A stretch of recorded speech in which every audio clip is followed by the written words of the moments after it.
Bienvenidos amigos y amigas a una nueva conversación de Estudio Ciudadano, las entrevistas y podcast de Estudio Ciudadano nuevamente con ustedes para retomar algunos temas que han sido importantes dentro del país y que de repente con tanta noticia que hay se nos pasan y nos olvidamos de analizarlas y de ver qué efectos tienen. Este año el Estado de Chile, muchas instituciones del Estado de Chile han sufrido una serie de ataques de carácter cibernético. Partimos con una filtración de correos y de información que afectó al Estado Mayor Conjunto. De hecho, estamos hablando de una filtración que afectó también a otras instituciones de América Latina. Luego seguimos con una especie de robo de información de la página web del Servicio Nacional del Consumidor.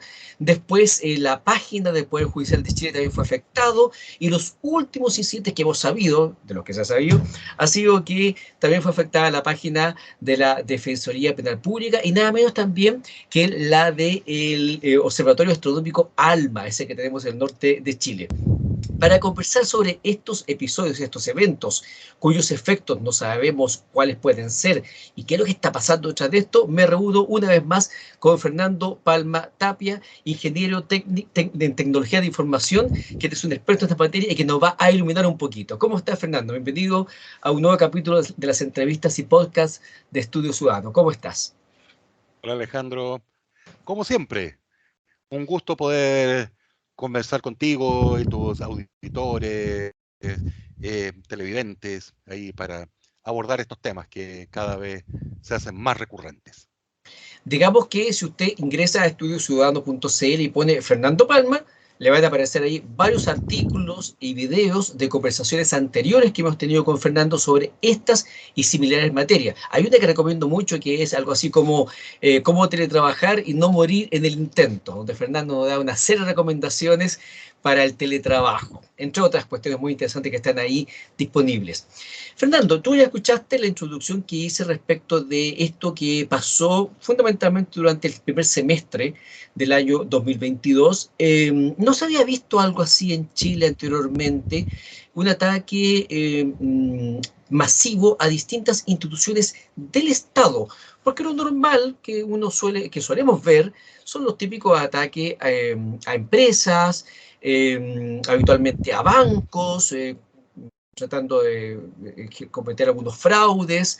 De hecho, el hecho de que se cometan muchos fraudes con tarjeta y cosas por el estilo provocó una reforma de una ley que intentaba proteger precisamente a los consumidores sobre fraudes con tarjeta, una ley que por lo que he sabido ha estado funcionando bastante bien porque se ha puesto, digamos, en casos donde las personas no tienen cómo controlar lo que pasa y bueno, de hecho, lo que están reclamando últimamente son los bancos, de que la ley es bastante fuerte con ellos, los obliga a devolver las platas de los fraudes, en fin. Bueno, ¿por qué? Porque en el fondo castiga la negligencia en la que pueden caer los bancos de no preocuparse entonces de esto. Sin embargo, esta filtración de correos del Estado Mayor Conjunto, que como dije ha afectado también a otras instituciones de América Latina, y luego el ataque a la página del Poder Judicial, del CERNAC, es algo que no se había visto. ¿Tú has tenido tiempo de analizar esta situación, Fernando? ¿Qué es lo que ves tú detrás de estos ataques? Como para empezar a conversar. Bueno, lo que he leído y conversado un poco con algunos colegas que son mucho más especialistas que yo en esto. Yo me catalogo como un mero principiante ante varios expertos, de los cuales aprendo, que se juntan dos cosas.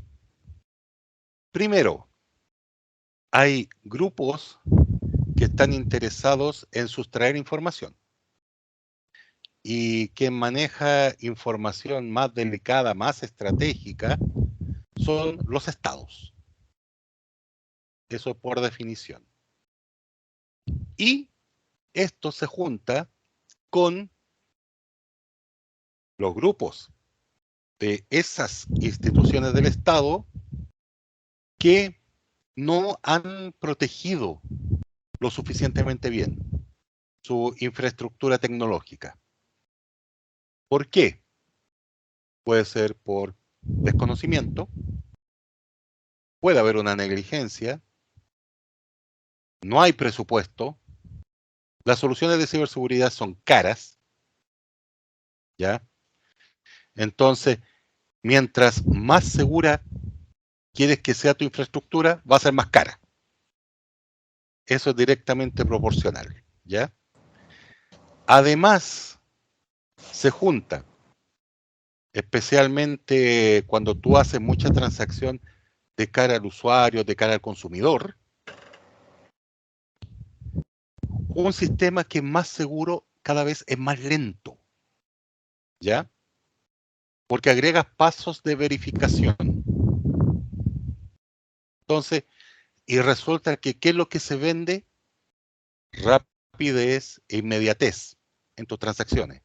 Pensemos, por ejemplo, un e-commerce, cualquiera, de cualquier retail, el que se te ocurra. Que llegas, haces clic, compras, pagas y te llega. Eso es lo que se vende. ¿Mm? Y también que una cosa muy común, muy humana, si funciona, no lo toques. Ah, ya, claro. Que es muy común eso. Es clásico eso, Fernando, yo lo he visto de repente en empresas que sacan una aplicación y está funcionando, pero muy, muy bien, y se le ocurre hacerle actualizaciones, mejoras y queda la soberana embarrada.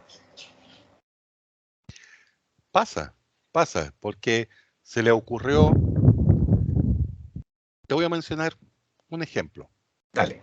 de los muchos. Que tú sabes que el software que corre los cajeros automáticos es Windows XP. Claro, justamente a eso quería Ya. empezar a llegar a casos puntuales. Voy a tomar ese ejemplo. Ese ejemplo que me parece un poquito preocupante, que el cajero automático donde uno mete su clave, pone su tarjeta, en fin, esté sobre un sistema operativo del cual tengo entendido que no hay soporte, ¿o no, Fernando? Ya no hay. Windows XP quedó sin soporte, se dejó sin soporte en 2016, 2015, 2016 por ahí. Pero, Si mal no recuerdo. pero ¿cómo puede operar entonces un cajero con un sistema operativo de ese No, tipo? no, si puede operar. A ver, ¿qué significa que no tenga soporte? No significa que no funcione. ¿Mm? Pero si algo falla, tú vas a ir donde el fabricante y te va a decir, no, yo ya no lo arreglo. Tiene que actualizarse a la versión nueva. Eso es lo que significa. ¿Mm? ¿Y cuál es el gran problema? Que el software que te da la funcionalidad de cajero automático lo hacen dependiente del sistema operativo. Claro, construyes una aplicación mucho más liviana y mucho más rápida, pero que es totalmente dependiente. Entonces, cambiaste el sistema operativo y la aplicación se te fue de espaldas. Ahora, Así ahí de simple. en el caso de los bancos, si yo no puedo acceder a la actualización o al soporte de la empresa fabricante del software original, me imagino que los administradores de los bancos, de los cajeros, que en el fondo es una empresa Transbank que tiene ahí todo un soporte, tendrá un soporte propio. Sus propios técnicos irán y actualizarán el cajero o cargarán de nuevo el software desde cero, algo así. De hecho, se hace mucho eso. Ya. Se soportan a sí mismos. El Ahora, problema es que, ¿qué pasa si tú detectas vulnerabilidades nuevas y que no las puedes solucionar en la versión del sistema operativo que estás usando? correcto. Por Ahora, eso, sí, disculpa, una de las cosas clave es aplicar los famosos parches y actualizaciones de seguridad. Porque muchas veces pasa que ya se libera, tú liberaste la aplicación, el sistema operativo, lo que sea. Y con el tiempo descubriste que tiene una vulnerabilidad. No es falla, porque falla significa que la cuestión no anda. ya. Vulnerabilidad significa que la cosa anda, pero puede venir un tercero y se aprovecha de eso para que no ande. ¿Qué fue lo que Lo estoy pasó? poniendo así bien, Claro, bien burdo, claro. bien ¿Qué sencillo. qué fue lo que pasó con la filtración del Estado Mayor Conjunto? O sea, luego que pasa esta situación, se dice que se sabía que había vulnerabilidad, pero no se trabajó sobre ella. De hecho, se supo que hubo un pedido de mejora, de soporte, de actualización, que estaba para el presupuesto el año pasado, pero claro, como el Estado es lento, al final retiraron la solicitud porque no iba a alcanzar a ser aprobada dentro del año 2021 para el año 2022. Claro, era del Entonces, año 2021. y ahora, después, cuando pasa este incidente, recién ahora se toman las medidas. Entonces ahí estamos hablando de esa vulnerabilidad que no fue atendida oportunamente. Sin embargo, Fernando, ya quiero llevarte un poco a la parte inicial de esta conversación, de qué es lo que se ve detrás de esto. Es muy distinto la filtración de información de carácter militar a, por ejemplo, secuestrar información de los usuarios del Servicio Nacional del Consumidor. ¿O no? Hay objetivos distintos, hay gente distinta detrás de esto, pueden haber gente que lo que quiere esta vez comercializar información comercial a nivel internacional de los usuarios chilenos, y pueden haber tal vez grupos con otro tipo de, digamos, de motivaciones políticas, ideológicas, por ejemplo, cuando estamos tratando de sacar información del Estado Mayor Conjunto. Allá voy. Siempre se cree que, especialmente se cree, y salió mucho en prensa, se asumía que todos los que atacaron el Estado Mayor Conjunto, el CERNAC, el Poder Judicial, la Comisión Nacional de Acreditación, son los mismos. ¿Ya? Y la respuesta es no.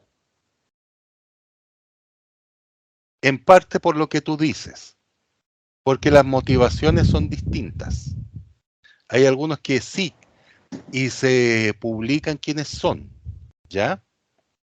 Y hay otros que son simplemente delincuentes que en vez de robarte en la calle, te roban vía internet. Son delincuentes, así de simple. Por eso, a pesar de que comparten el mismo modus operandi, los objetivos son distintos. Si, por ejemplo, este grupo Guacamaya, El que está vinculado a la información de la filtración del Estado Mayor Conjunto y que incluye también información de otros países. Sí, de hecho, casi empezaron a correr cabezas en Perú, porque se publicaron todos los planes para una invasión a Chile, desde Perú. Bueno, en Chile también y viceversa. También hubo efecto. Por ejemplo, acá puedo ver en el portal de Vivío Chile, según información publicada el 22 de septiembre del año 2022, que el general Paiva presentó su renuncia a la jefatura de Estado Mayor Conjunto. Dice la información que en el marco del hackeo que afectó al Estado Mayor Conjunto, el cual derivó de una filtración masiva de correo electrónico, el general Guillermo Paiva presentó el jueves su renuncia como jefe de dicho estamento, a quien se apunta de haber tenido conocimiento previo de dicha situación, por lo que se indagará si entregó o no la información respectiva al gobierno. Tengo entendido que posteriormente se supo que sí esta información estaba en conocimiento, por ejemplo, de la ministra de Defensa, pero no se habían tomado todas las medidas pertinentes para evitar lo que pasó.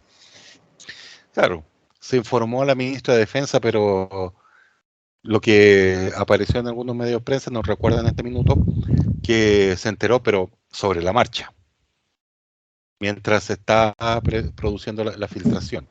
El problema muchas veces que, especialmente para parchar vulnerabilidades, como norma de seguridad, tú tienes que parar servicios.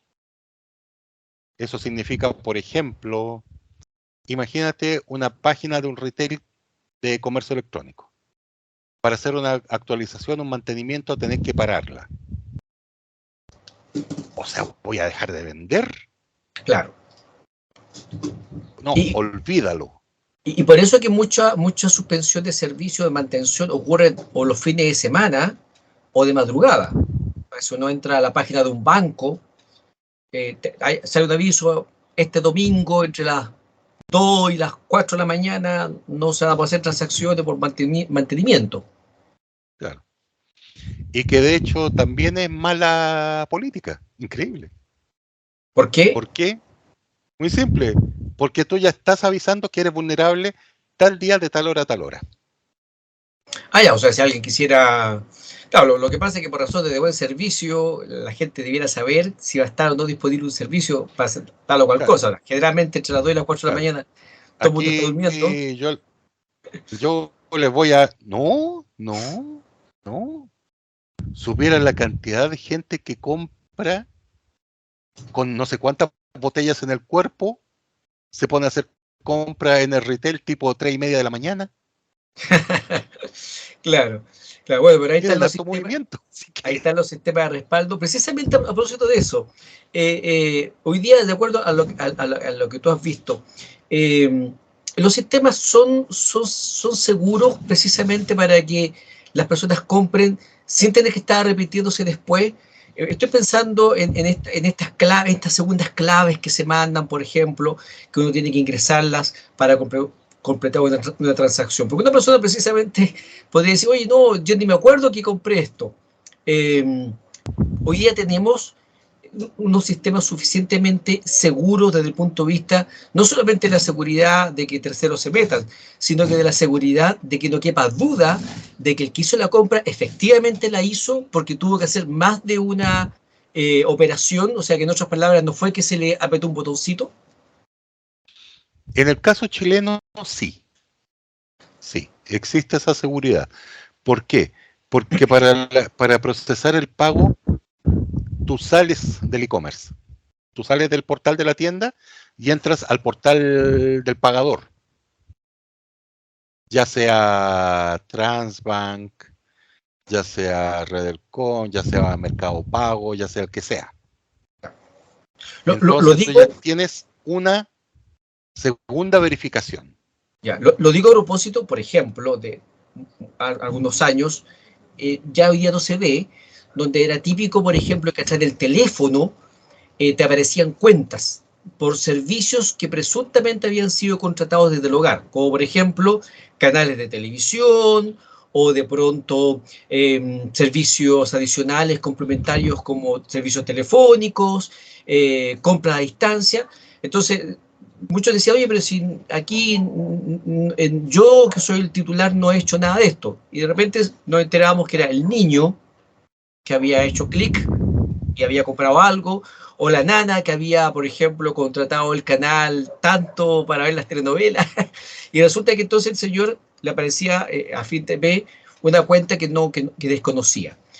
Hoy día, en materia de transferencia electrónica, de pago electrónico en comercio, eso no podría pasar por las circunstancias que tú estás mencionando. No, no. Y de hecho no se da, no se da. Si es simple, de hecho me pasó una vez que desconocí una compra y resulta que el banco simplemente, no, usted dice, no, yo no lo hice, yo no lo hice. ¿Está seguro? Totalmente seguro. Listo, y me reembolsaron. Ya, Fueron 2.000 pesos, pero ya. Ahora, pareciera, especialmente por la ley de fraudes con tarjetas de crédito, parece que hoy día la banca, el retail, se han visto en mayor obligación de hacer mejor las cosas. Pero estos incidentes que ocurrieron a principio de año no afectaron al sector privado, sino que afectaron al sector público. ¿Qué es lo que está a ver, faltando entonces? a ver, estos incidentes que son de conocimiento público, eso hay que especificarlo porque hay muchos incidentes que pasan en el sector privado que no se divulga. Porque si se divulgan, el daño reputacional te lo encargo. Así que Claro, sería horrible. Pasa que desgraciadamente la, la gente que está a cargo del mantenimiento de estos sistemas muchas veces no es la más preparada, no es la más capacitada, no está actualizada en conocimientos, ¿ya? Entonces eso, sin querer, te provoca estas brechas de seguridad, te genera vulnerabilidades. ¿Mm? Otro tema, políticas que te define la organización, que te dice, por ejemplo, que esto no lo vamos a actualizar, por la razón que sea. No lo vamos a actualizar para que esto esté funcionando 24/7. Esa es otra razón, ¿ya? Otra razón, que no hay conocimiento de que surgen vulnerabilidades, surgen amenazas. A todo esto, hay dos entidades que son las que mejor informan y están más al día en detección de amenazas de ciberseguridad. Una estatal y una privada. La estatal es el CSIRT, el equipo de manejo de incidencias del Ministerio del Interior. Informa por lo menos mínimo una vez al día de vulnerabilidades, de potenciales amenazas, para que se tomen las acciones a seguir. Eso es, pero eso dentro del Estado. No, divulgan al público también. Ah, ya. O sea, uno podría entrar a la página del CSIR y se va a encontrar con ese tipo de información, Fernando. Sí, sí. A ver, voy a mirar yo mismo. Aquí entramos acá. CSIRT.gov.cl. Sí, exacto. Del Ministerio del Interior. Ese es uno. Y el otro es el Centro de Ciberinteligencia de Entel, por el lado privado, que también hace una idéntica tarea, pero... ¿Centro de Inteligencia Entel? ¿Así me dijiste? Sí, Centro de Ciberinteligencia. Ah, de Ciberinteligencia. Oye, nombre bien así como... tipo James Bond. Ah, sí, claro, Centro de Ciberinteligencia Entel. Estamos compartiendo con nuestros amigos sí. toda esta página para que la vayan conociendo. Ya, me aparecen la gran tres virtud. Botones acá. ¿A cuál le hago clic? Pues Panorama Inteligencia, Threat Intelligence y Portal ahí. CCI. Ahí elige. Y ahí ya, tú vas metiéndote. Voy a ponerle pero el Portal CCI me pide clave de acceso. Ya, ya. Panorama Inteligencia. Ya. Pero ¿cuál es la gran gracia del CCI de Entel? Que actúa más proactivo. Por eso se habla de ciberinteligencia. Ya. Ellos buscan vulnerabilidades. En el caso mientras que el CSIRT está atento a las novedades que surgen, ya sea de parte de los fabricantes o que las mismas entidades del Estado le reporten. Ya, el CSIRT es más reactivo, pero lo bueno es que reacciona rápido. Ya, entiendo. O sea, de todas maneras sería una página, la del CSIRT y también la de Entel, que sería conveniente que la gente empiece a visitar con más frecuencia para aprender más de estos fenómenos, porque esto puede afectar a cualquier persona, incluso esto podría afectar a una pequeña y mediana empresa que tal vez pero por supuesto un pibe podría decir, no, ¿quién se va a preocupar de mí? Pero amigos, estamos hablando de que, y también tenemos que conversar sobre eso, pero hackearon hasta el observatorio ALMA. Sí. ¿Qué gente enferma hace eso, Fernando? ¿Por qué hacen ese tipo de cosas? A ver, ¿qué explicación tiene? Es que la gracia de ALMA, al margen de los datos científicos y las imágenes que sacan son preciosas. Sí, especialmente ahora con el James Webb. Y muy detalladas.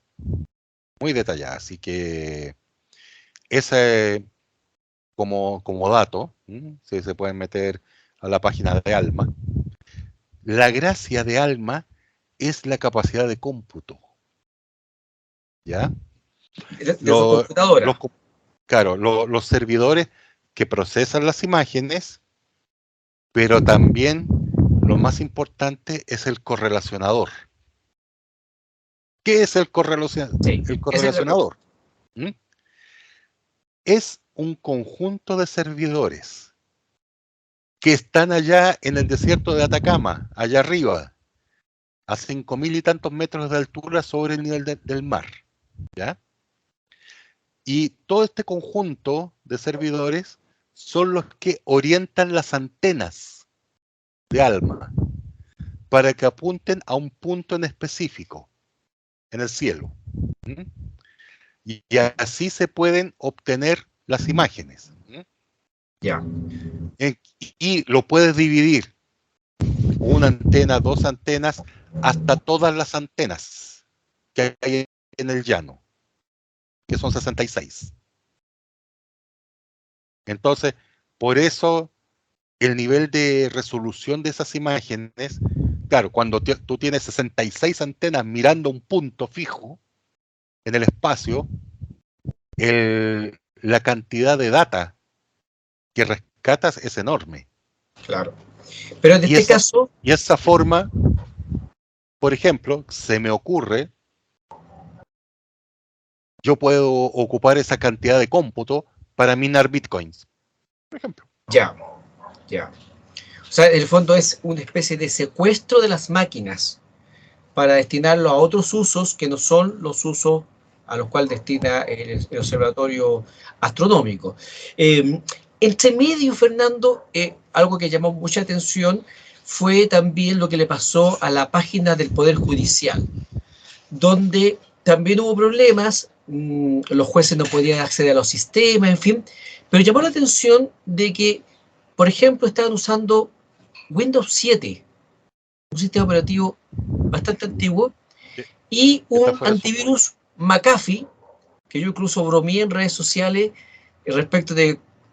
Mira, yo he conocido varios antivirus, por lo menos mi experiencia personal, el peor de todo es McAfee, de un señor que además, lamentablemente, su vida no fue la más exitosa. Este señor terminó suicidándose, el dueño, No, el creador sí, de McAfee.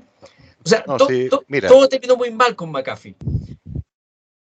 no, De hecho, no es sí, que haya terminado mal. O sea, a sí ver, terminó mal, pero no por malas decisiones económicas. Si McAfee como empresa ahí sobrevive y es sí, bollante. Resulta que desgraciadamente al pobre John McAfee, el fundador, el creador del software, por decirlo así, la cordura se le fue solo Dios sabe dónde, y por eso terminó como terminó. correcto. Entonces, Pero ese es el tema.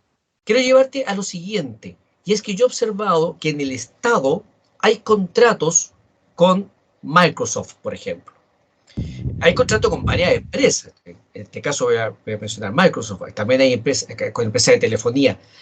No hay una especie, Fernando, no sé cómo decirlo, de eh, dejación de confiar de que las grandes empresas siempre lo hacen todo bien y porque hay una marca conocida, entonces las cosas tienen que funcionar bien. En este caso, estamos hablando de equipos con Windows 7. Volvemos a lo mismo un poco de los cajeros automáticos. ¿Es razonable que en un órgano estatal tengamos el sistema operativo Windows 7 operando? ¿No hay una especie también de falta de atención respecto de los servicios que el Estado está contratando a estas grandes empresas? No, no lo quiero decir mal, pero ¿no están estas grandes empresas un poco abusando de este cliente cautivo que es el Estado, que es tan grande, que necesita tanto y de repente le venden una pomada de, oye, tú con esto solucionas todos tus problemas? Y eso impide, por ejemplo, explorar otra alternativa. Sé que una importante empresa, no sé si ahora lo estaba haciendo, pero durante un tiempo, Turbus, tenía, por ejemplo, su sistema de venta basado en Linux, que es un sistema operativo totalmente alternativo, distinto a lo que son los sistemas de Windows. Y ojo, Linux, que está muy vinculado con los sistemas operativos Android, que que es el sistema operativo que funciona en el 70 al 80% de los teléfonos inteligentes del mundo. ¿No hay un problema con eso también, Fernando? Unos contratos como que eh, atrapan a las instituciones y no los dejan explorar otra alternativa. Es que ahí pasa otra cosa más. Vale. Otra cosa más. Y yo te voy a clarificar con una experiencia que tuve. Resulta que cuando tú tienes una herramienta, la que sea, una herramienta, la herramienta que sea, tú tienes que enseñarle a las personas a usar esa herramienta, ¿ya? En el caso de a nivel de PC de escritorio, la gran mayoría de las personas, 95% mínimo o más, están acostumbrados a usar las herramientas de Microsoft. Léase sistema operativo Windows, Suite Office, correo Outlook, como cliente de correo. Eso es lo que conocen. Les cambias la herramienta y entran en pánico. Y te dejan la cosa. No, y la gente entra en pánico. O sea, le viene la crisis, se le aprieta el pecho, empiezan ahí a hiperventilarse. No, y no estoy exagerando. No estoy exagerando. He visto casos. Entonces, estas empresas grandes se aprovechan porque la gente conoce esa herramienta. Entonces, y muchas veces como ya entra a la organización conociendo esa herramienta, es más rápido tomar a alguien que ya conozca la herramienta de Microsoft, que enseñarle a usar una herramienta nueva. El tiempo que esa persona nueva es productiva, ese tiempo de espera es mucho más corto. Pero en Chile nadie del Estado está usando Linux, por ejemplo, que yo sepa. ¿Quién usa Linux? No, sí, a ver, Linux ocupa y bastante, pero a nivel de los servidores, a nivel de las máquinas que están en los data centers. Ahí está Linux. Ahí está Linux y bastante. A nivel de empresa privada también está Linux en los data centers. Pero a nivel del equipo que ocupa el funcionario que te atiende, esos son Windows. ¿Y cómo es Linux en seguridad? 1000 veces mejor. Entonces, ¿por qué no se ocupa? ¿Qué es lo que pasa ahí, Fernando? ¿Hay interés económico detrás de esto?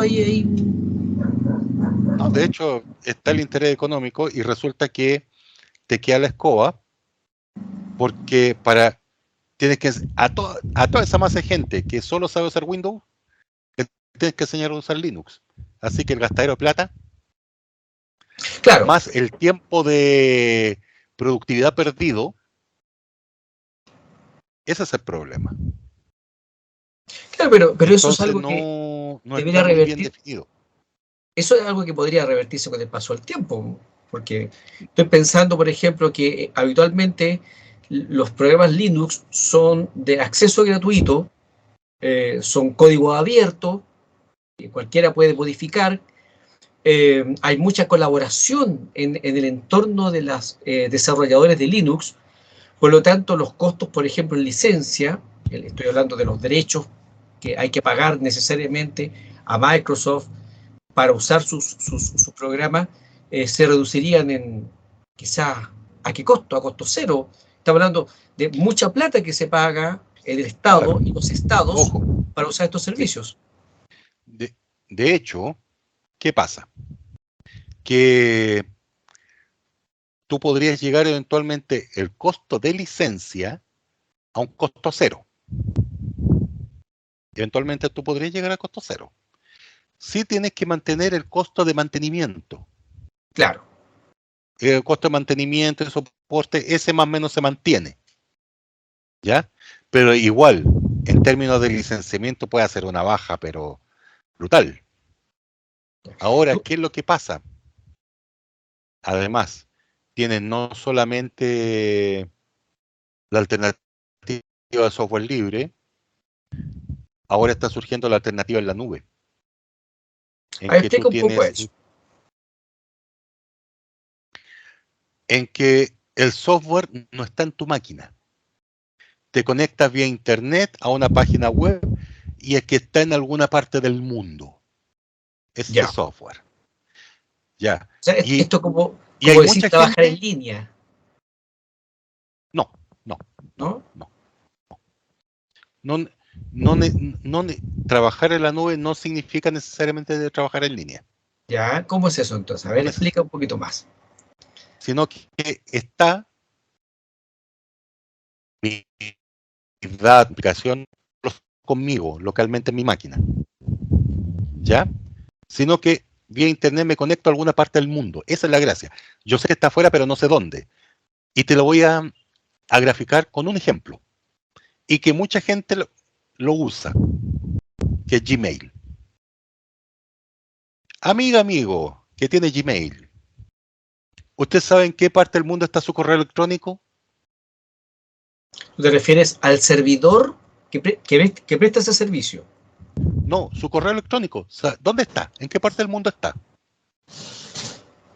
Te va a decir, no sé. Por eso es la nube. Y esa es la idea. Que tú sepas, que tú no sepas dónde está, no es tema. Pero sí es tema que tú tienes que ser capaz de acceder a esos datos y en un momento dado recuperarlos rápidamente. Correcto, correcto. Que Pero, Gmail sí pero te lo permite. ¿Y qué otro ejemplo más? Y estoy hablando de uno bien básico.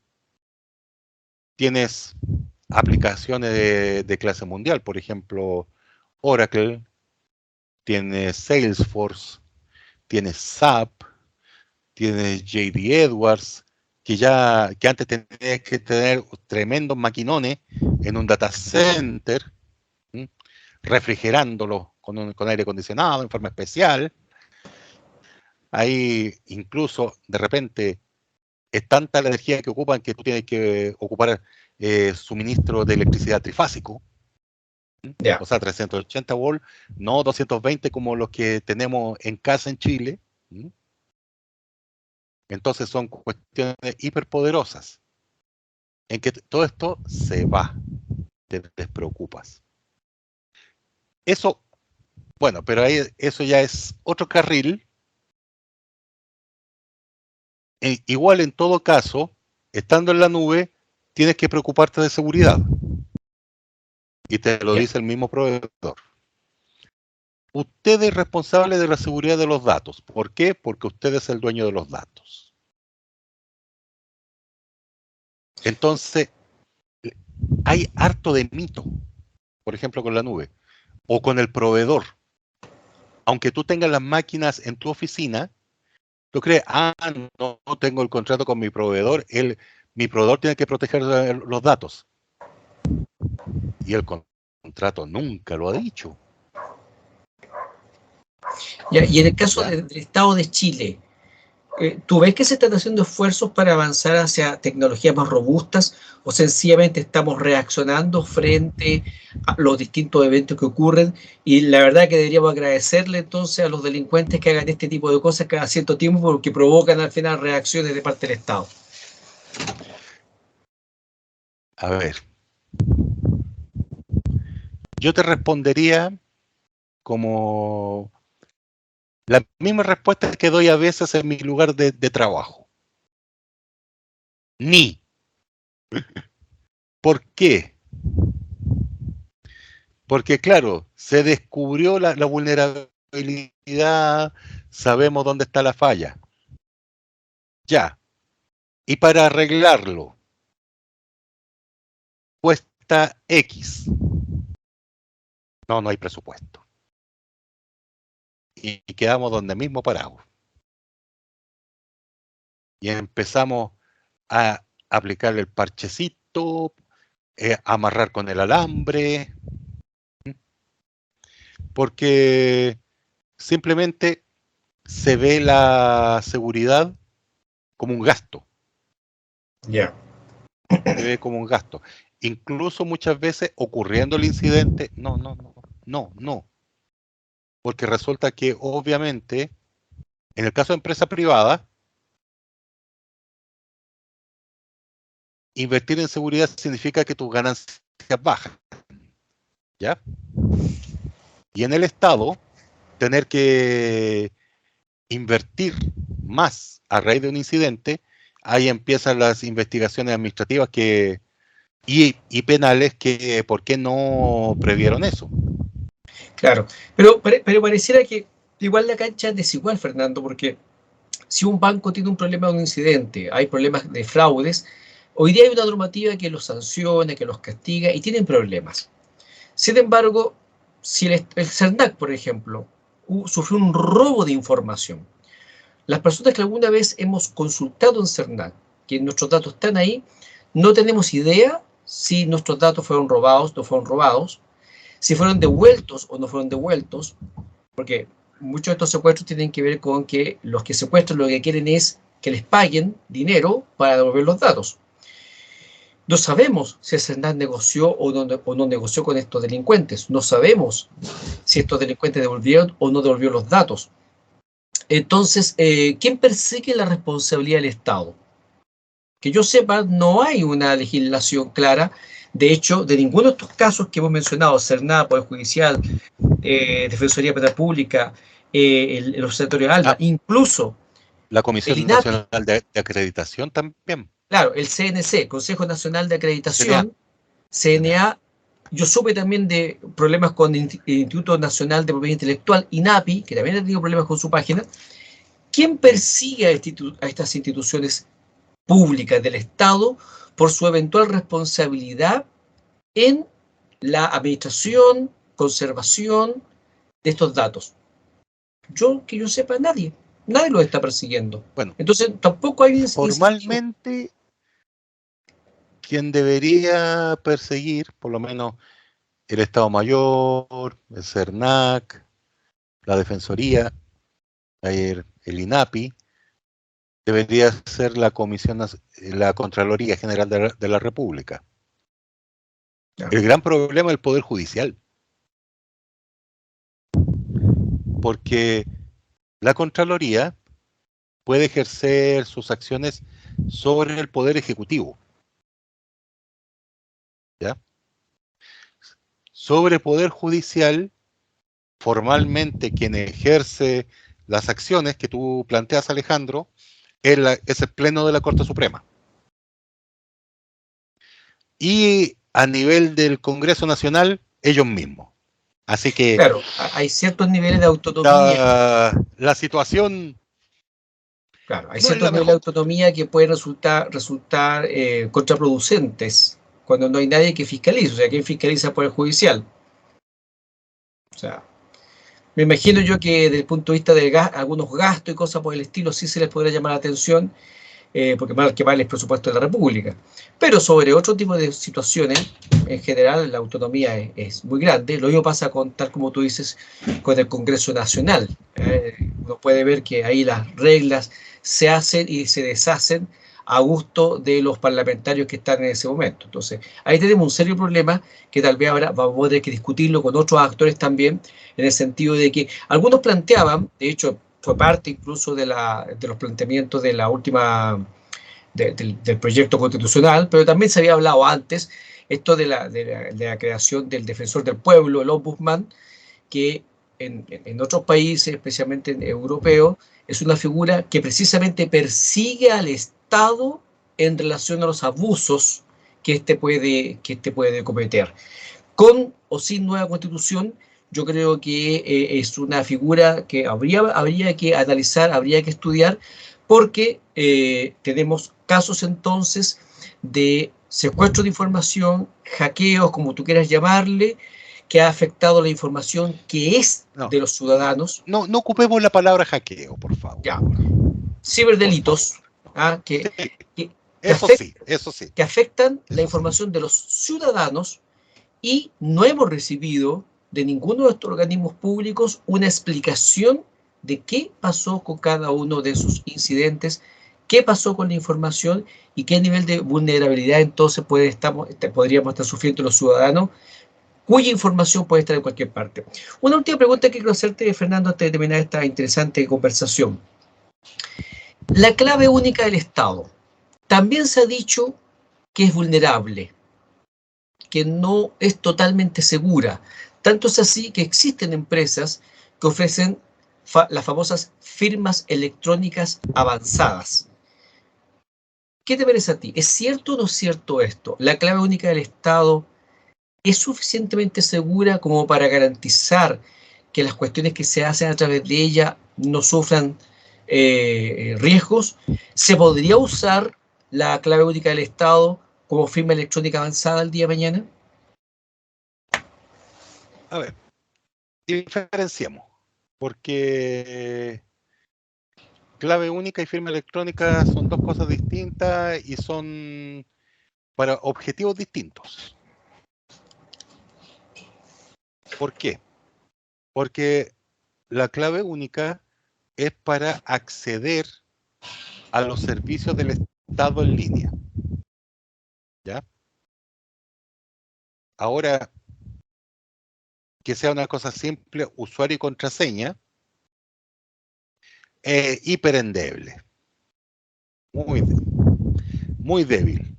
De hecho, existe una cosa que se llama doble factor de autenticación. O tenemos su versión más avanzada, que es multifactor de autenticación. ¿Ya? Entonces, significa, ¿cómo funciona? Especialmente el multifactor de autenticación. Yo valido que yo soy yo. Fernando Palma dice que es Fernando Palma. Sí, me cumple con tres cosas. ¿Ya? Una, me dice algo que él sabe.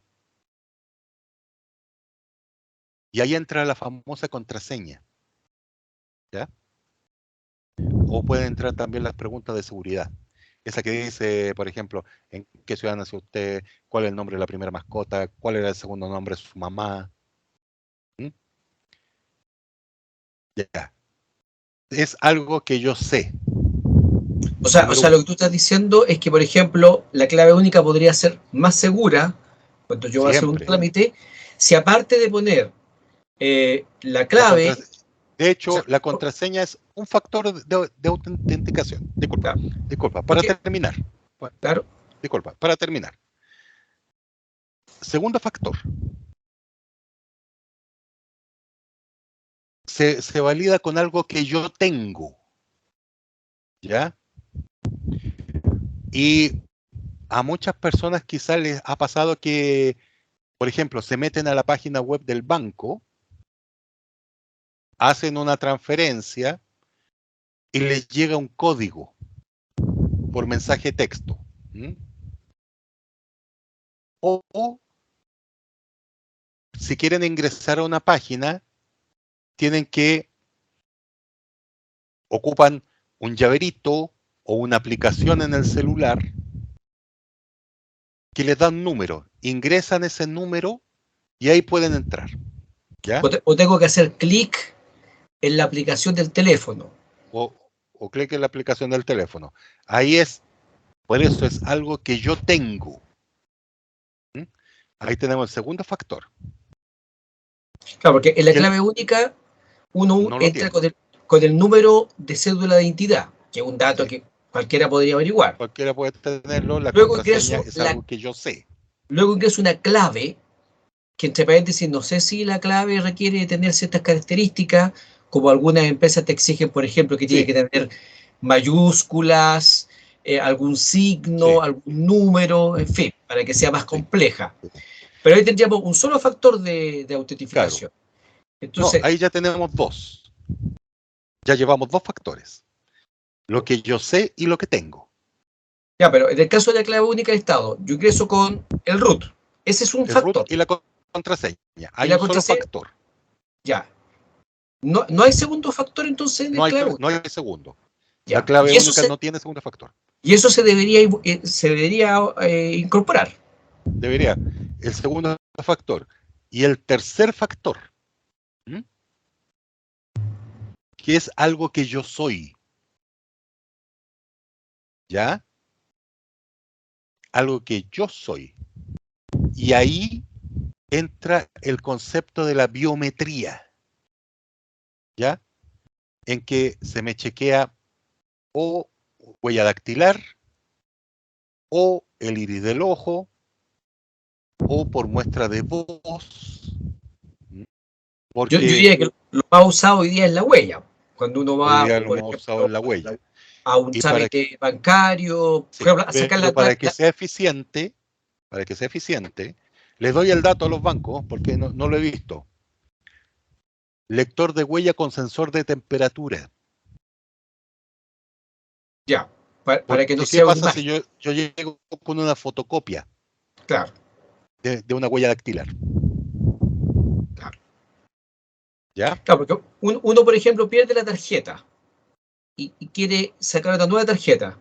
Va al banco y ahí ya le toman los datos, en fin, la señorita entra a la computadora y entre los trámites para que te entreguen la tarjeta es que te hacen poner el dedo en el lector de huella que tienen ahí.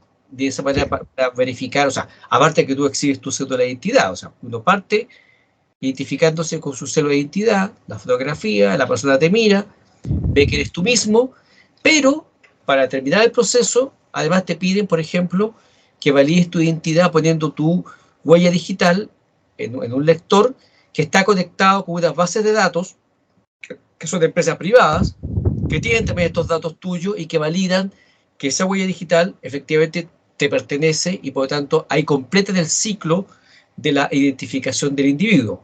Claro, eso es una cuestión que se hace presencialmente también, y uno lo hace en el banco, la persona te está mirando quién eres tú. Si alguien quisiera hacerlo tipo fraude, nadie verifica si el que está poniendo el dedo es una persona humana o una fotografía, como tú estás mencionando, un dato que puede ser escaneado por la huella digital. Entonces, ¿qué es lo que faltaría entonces para que la clave única sirviera como un elemento de mayor identificación y se acercara a lo que se hace con una firma electrónica avanzada? Porque a mí lo que yo veo, Fernando, es que si yo quiero firmar un contrato, por ejemplo, necesito firma electrónica avanzada.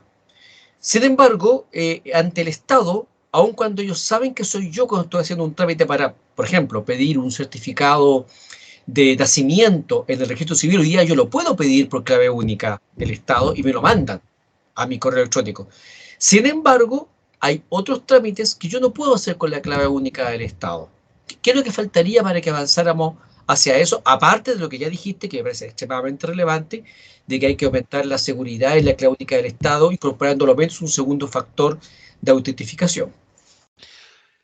Es que ahí entramos en otro, otro terreno.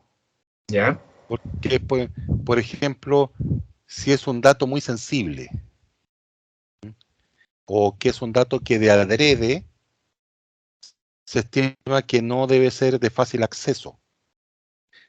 Estoy pensando, por ejemplo, el registro de personas condenadas por pedofilia, que ese registro, esa base de datos la tiene el registro civil, ¿ya? Y si será conveniente que cualquier persona pueda acceder. A lo mejor se, se requiere que sea solamente director de colegio. Estoy pensando así en voz alta. Otro caso más crítico todavía, que es el certificado de antecedentes. ¿Cuánta gente no hay que por ABC razón tuvo problemas con la justicia, tuvo que pagar con cárcel, salió y obviamente, como se dice en Chile, tiene los papeles manchados, los papeles quemados.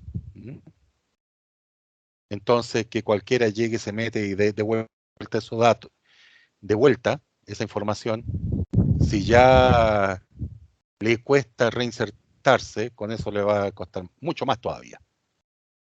Claro, pero mi pregunta iba más que nada. Por eso, porque ahí viene la definición que se dice a nivel de proceso de negocio. ¿Qué es lo que yo quiero que se haga en línea? ¿Ya? Y de ahí vemos el tema de seguridad, porque todas estas cosas que hemos hablado es el cómo. ¿Cómo hacemos las cosas? Otra cosa muy distinta es para qué. ¿Ya? Y un dato respecto a seguridad. Amazon. Cuando tú quieres activar doble factor de autenticación, ingresa nombre de usuario, contraseña y te manda un link a tu correo que registraste. Le dice que sí, es usted, sí o no. Le dices que sí y ahí ingresas al portal. Ahí tú ya tienes doble factor de autenticación. Y como dato, nunca Amazon te pone una página, la tienda cerrada por mantención. Sino que está siempre 24/7 y atendiendo a todo el mundo. Los servicios de Amazon Web Services, que es lo que da los servicios cómputo a nivel mundial, tiene 2 millones de ataques, de ciberataques al día. Y la infraestructura ahí está paradita. Claro, correcto. O sea, se puede, sí se puede, pero hay que estar dispuesto a invertir en esa seguridad. Perfecto.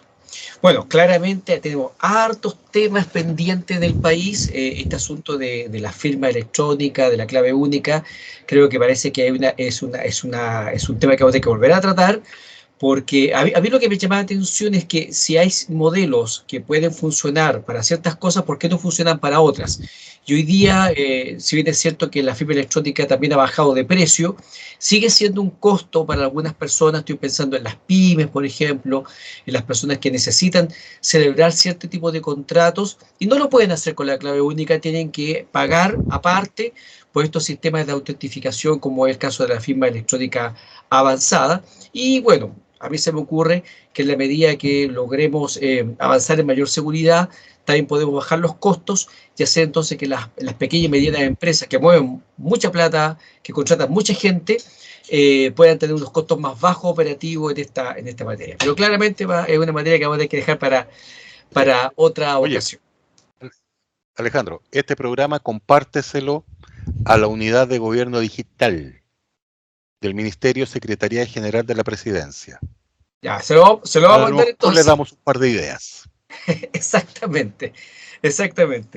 Fue así una conversación entonces con Fernando Palma Tapia, ingeniero en tecnología de información, con quien nos juntamos cada cierto tiempo a conversar sobre estas materias que a veces son un poquito enredosas, que a veces son un poquito complicadas, pero que afectan la calidad de vida, que afectan, por ejemplo, el comercio, que afectan las transacciones, que afectan el desarrollo de actividades comerciales, industriales, y por lo tanto pueden terminar afectando también la economía de un país, aparte de la seguridad, incluso conceptos como la seguridad nacional, cuando se trata de que se filtre información vinculada con la defensa nacional, lo que manejan las Fuerzas Armadas, los militares, en fin, temas que son extremadamente sensibles. No hablamos nada de la Agencia Nacional de Inteligencia, Fernando, vamos a dejarlo para otra ocasión, que es otro tema pendiente. Otro tema. Así que vamos a agendar entonces ya ligerito las nuevas sesiones para seguir conversando con Fernando Palma. Muchas gracias, Fernando, por esta conversación. Y a ustedes, amigos, los dejo invitados para otra entrevista o podcast de Estudio Ciudadano en cualquier momento. Nos vemos próximamente.